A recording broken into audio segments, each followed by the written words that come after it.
vakar stiprākās bija jūras piekrastē, tur tās sasniedz 28,5 metrus sekundē.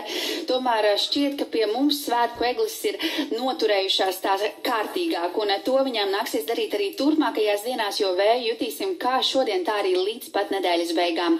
Bet, ja reiz runājam par eglēm, tad vēlējos jūs aizvest ceļojumā uz Itālijas dienvidiem, kur esmu par, redzot, šo svētku egli ir sagatavojuši tie, kuriem kaķi ir ārkārtīgi mīļi. Nu, lūk, tādas mājiņas kaķēniem, un tad viņi tur var iet un dzīvoties, un cilvēkiem arī noteikti šo egli ieraugot ir liels prieks.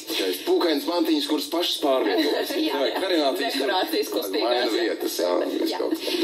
Tālūk, Itālijā tur laiks arī samērā mierīgs, bet pie mums, kā jau minēja, jārēķinās, ka šodien pūtīs brāzmains vējš, un arī šodien stiprākās brāzmas skars piekrasti, tur vēja ātrums brāzmās sasniegs 20–22 metrus sekundē.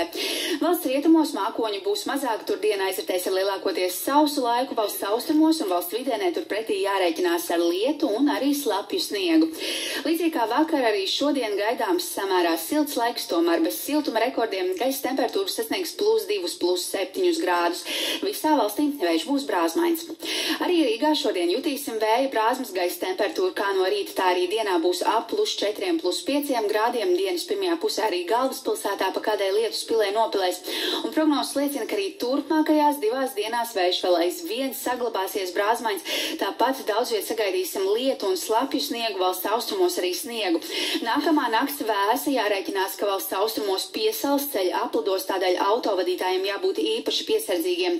Dienā -2–6 grādi, bet ceturtdien jau siltāks un dienā iespējami jauni siltuma rekordi. Šobrīd tas viss, un turpinām ar citiem jaunumiem.